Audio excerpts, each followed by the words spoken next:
When my daughter was younger, she had a lot of difficulty in being involved in team sport because she's a kid who does everything with excellence. If there's a mark to be met, she's hitting that mark. And if there's laps to be run, she's running those laps. If there's a catch to be caught, she's catching it. She's very critical of herself. But it has taught her, like, there's something for her that has happened. There's a sense of belonging when you're a part of a team. It's made her more vulnerable and maybe heal in places that she didn't want to even talk about. It has allowed her to just open up and be a part of something bigger. I'm cooking, which I am, but...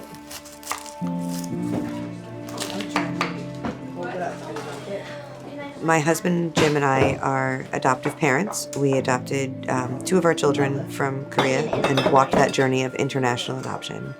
As our kids have grown, we've become more knowledgeable about what happens when things don't go the way that they should for children and how that impacts them and how that then can impact and change your family. Like if you like salmon. This is Lily and Victor would play all day long in a closet. It was like a wardrobe closet in their hotel room. And they would just close the door and play hide and seek. They didn't have language, but like this is him having joy. And it was just running around in that rooftop. When we were adopting, there were moments, despite all of that confirmation, that I myself would get emotional or scared or uncertain and be afraid. Like, is this really what you've called me to do?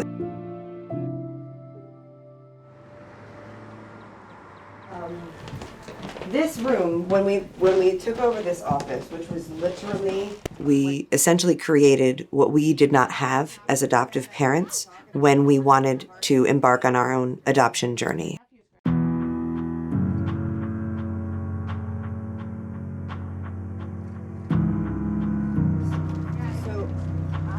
There were just gaps in terms of information and a network of support. Miriam's Heart is a grassroots, New Jersey-based nonprofit that radically supports children who've been adopted or placed in foster care and their family. We do this by tangibly meeting needs, meeting emotional needs, protecting, advocating, and speaking out for the needs of children at risk and vulnerable families. We knew that we couldn't be everything to all people. We didn't sense that God was calling us to be an adoption agency. We didn't sense that God was calling us to manage our own fund to be able to fund adoptions. But we knew that families needed access to good agencies and that families needed access to funding.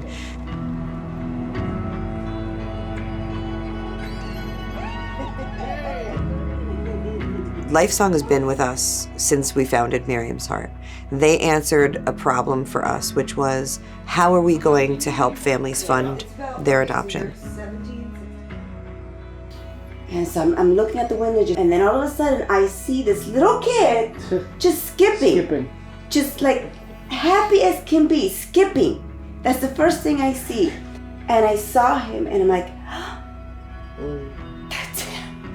That's my son. And it was just like waterfalls. And he's like, what's wrong? I was like, my son. And it was just waterfalls. And he's like, that's my son. That's my son. Often when people think about children in foster care and vulnerable children in our communities, you'll hear a sentiment that there's not enough services, there's not enough funding, there's not enough support. And I believe that there's more than enough support for children who need help.